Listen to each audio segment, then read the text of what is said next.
깨닫고 돌아가는 시간 되게 하여 주옵소서. 우리가 함께 고백하며 함께 올려드린 기도의 제목들 주님 기쁘게 받아주시고 하나님 들어 응답하여 주옵소서. 모든 것 감사드리며 예수님의 이름으로 기도합니다. 아멘. 함께 말씀 보겠습니다. 오늘 누가복음 6장 20절 말씀 한 절만 같이 보겠습니다. 누가복음 6장 20절의 말씀입니다.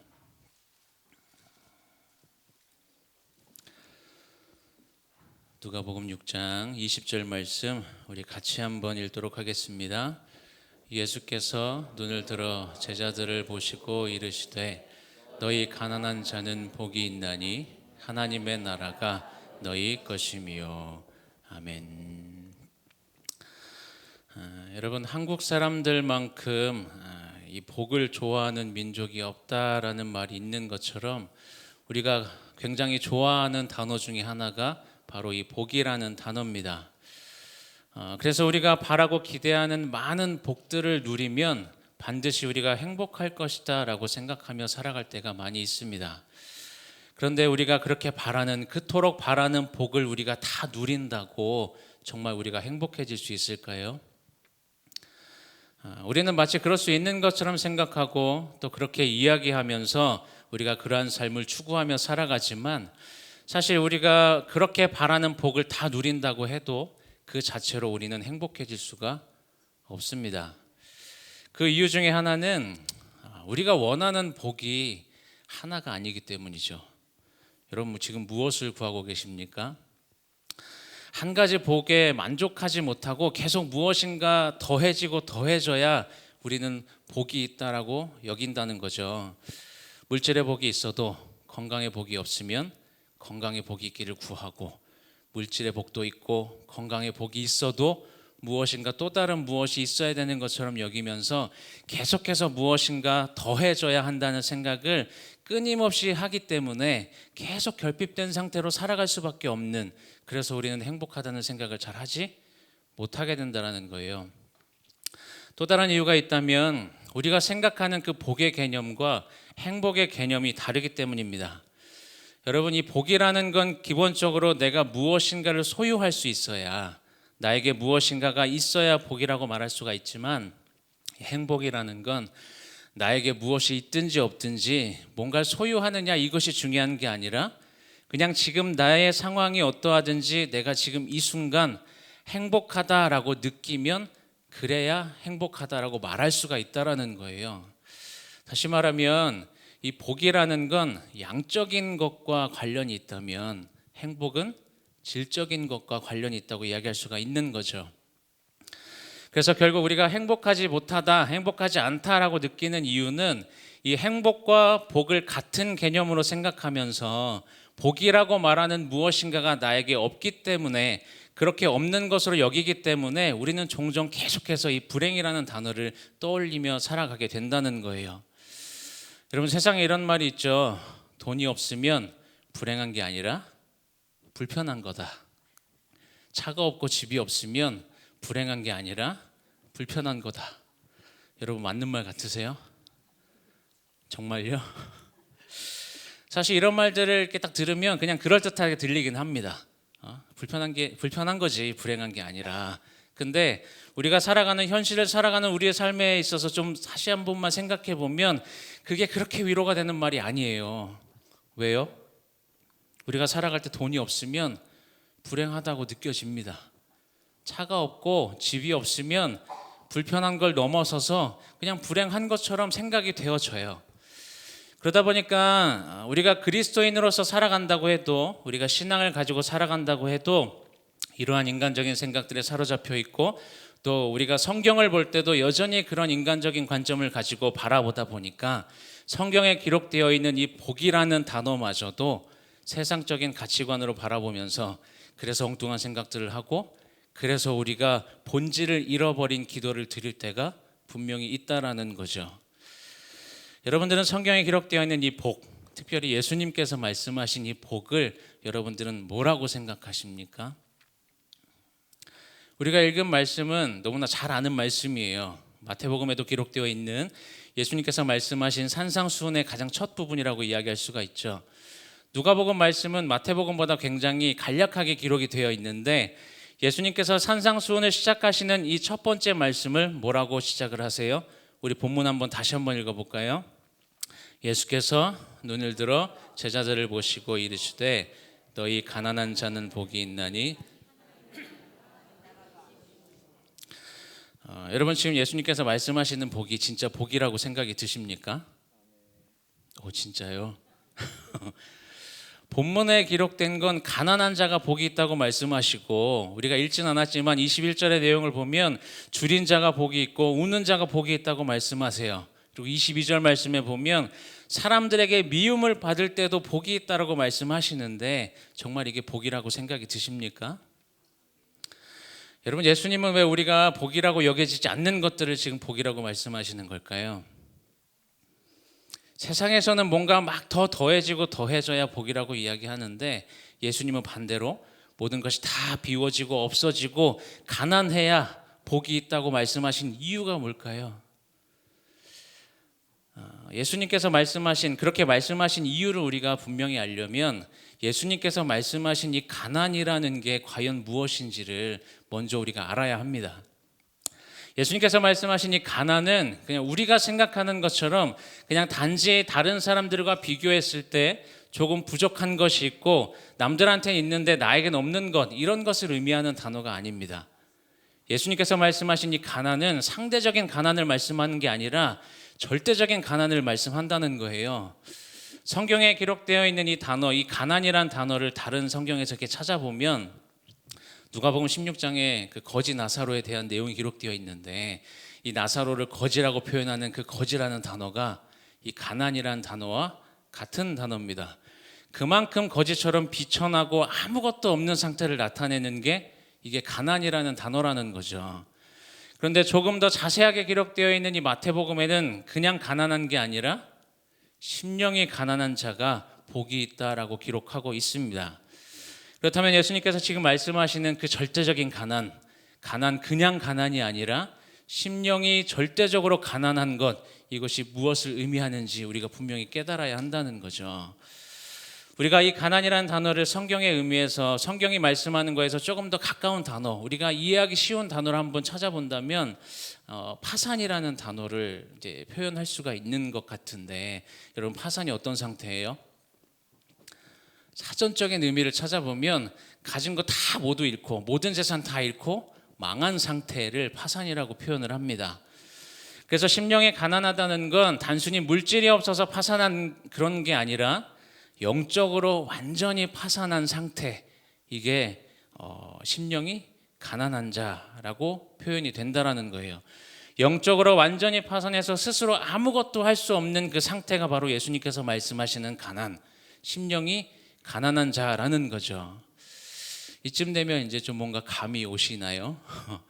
여러분들 예수님께서 말씀하시는 심령이 가난한 자, 영적으로 완전히 파산해서 스스로 아무것도 할 수 없는 그 사람, 그게 누구라고 말씀하시는 것 같아요? 그게 누구라고 말씀합니까?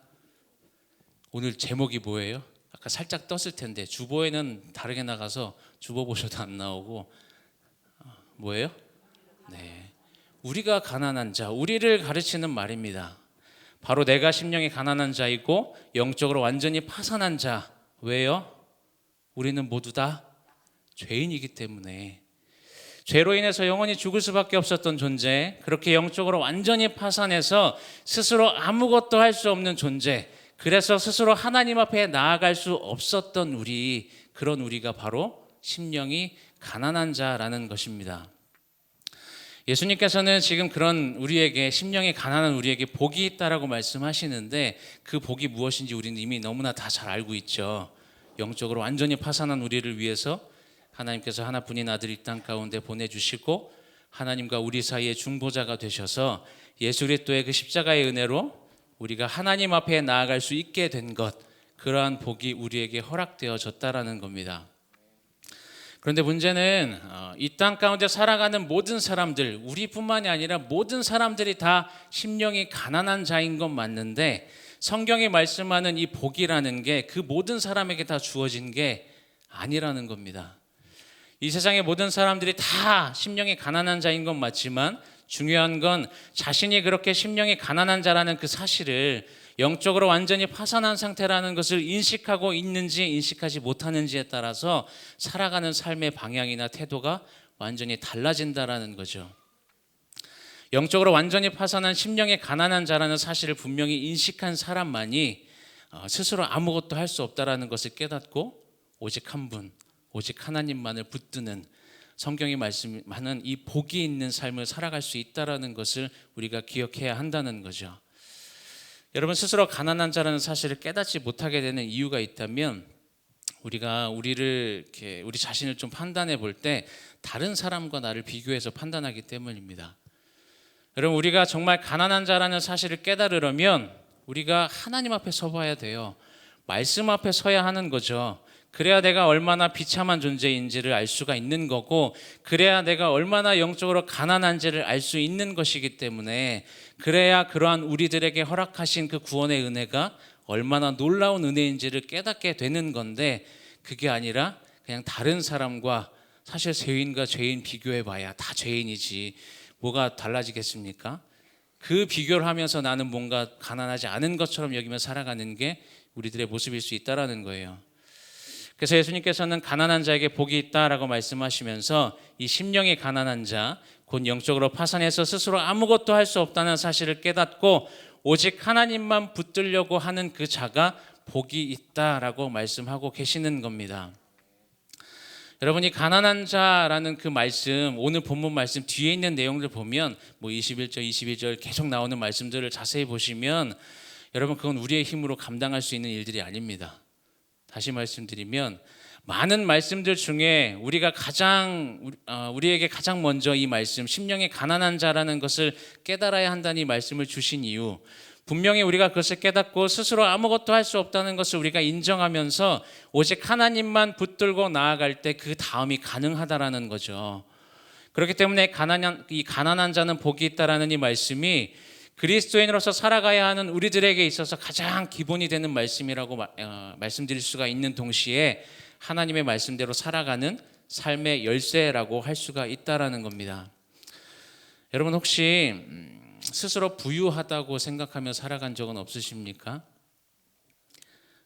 심령이 가난한 자가 아니라 내가 무엇인가 더 가진 것이 있다고 착각하면서 스스로 부유하다라고 여기며 살아가는 모습들이 우리 안에 있는지 한번 돌아보셔야 합니다. 우리가 이것을 분명히 점검해 보려면 내가 심령이 가난한 자로 살아가고 있는지, 아니면 무엇인가 있는 것처럼 여기면서 부유한 것처럼 생각하고 살아가고 있는지를 분명히 우리가 점검해 보려면 가난한 자에게 주어지는 그 복을 내가 누리고 있는지를 확인해 보면 됩니다. 그런 게 무엇으로 확인할 수가 있어요? 본문 다시 한번 뒷부분 보면 가난한 자는 복이 있나니 하나님의 나라가 너희 것이미요 라고 말씀하죠. 이 하나님의 나라는 하나님께서 통치하시는 영역입니다. 그래서 하나님의 나라가 너희 것이다 라고 말씀하시는 건 우리가 하나님께서 통치하시는 그 하나님의 나라의 백성으로 살아간다는 것이고, 바로 그것은 곧 하나님의 나라의 그 기쁨, 천국의 기쁨이 우리에게 주어졌다라는 거예요. 그렇게 우리가 이 땅 가운데서 천국의 기쁨을 누리고 살아가고 있다면 지금 눈에 보이는 상황과는 상관없이 세상에서 말하는 복이 나에게 있지 않다 할지라도 하나님과 동행하는 그 삶을 살아가고 있기 때문에, 우리가 하나님의 말씀대로 하나님의 뜻을 따라 살아가는 삶이기 때문에, 그래서 우리의 삶에는 하나님으로부터 주어지는 그 은혜와 기쁨과 감사가 넘쳐날 수밖에 없다라는 겁니다. 여러분들 안에 그러한 은혜와 기쁨과 감사가 넘쳐나는 삶을 여러분들 지금 살아가고 계십니까? 바라기는 여러분들에게 허락되어진 모든 삶의 시간들 속에서 그 하나님의 은혜와 기쁨과 감사가 가득 넘쳐나시기를 소망합니다. 무엇보다 하나님과 동행하며 살아가는 가장 우리에게 주어진 이 삶이 이미 우리에게 주어진 최고의 복이라는 것을 여러분들 기억하시기를 바랍니다.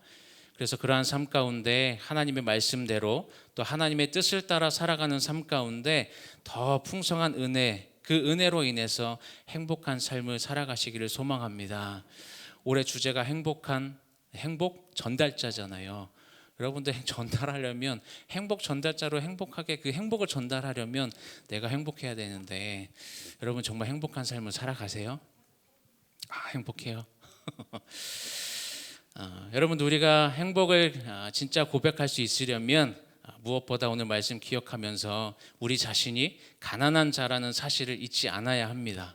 그래서 가난해서 우리가 스스로 아무것도 할 수 없는 그 영적으로 파산한 존재이기 때문에 그래서 우리가 하나님을 붙들어야 된다는 것을 분명히 기억하고 그렇게 하나님을 붙들고 그렇게 살아가려고 노력하는 삶 가운데 하나님께서 우리에게 허락하시는 그 복, 하나님 나라의 백성으로 살아가면서 하나님의 그 나라의 그 기쁨, 천국의 기쁨을 우리에게 허락하신다는 사실을 기억하면서 그것을 누리며 살아가야 하는 삶이 우리의 삶이 되어야 한다는 것을 꼭 기억하시기를 바랍니다. 그래서 여러분들 어떠한 삶을 살아가든지 우리의 삶의 어떤 상황과 여건에 상관없이 그냥 이 순간 하나님께서 함께 하시기 때문에 우리가 하나님을 붙들고 살아가기 때문에 그래서 우리에게 기쁨과 감사가 그리고 또 은혜가 고백되어져야 한다는 것을 기억하셔서 그러한 고백들을 통해 날마다 더 하나님 앞에 더 가까이 나아가며 하나님께서 허락하시는 그 은혜가 더욱더 충만한 삶을 살아가시는 저와 여러분들의 삶이 되시기를 주님의 이름으로 축원을 드립니다. 우리 말씀을 생각하면서 함께 찬양하기를 원합니다. 주께가 오니 함께 찬양하겠습니다.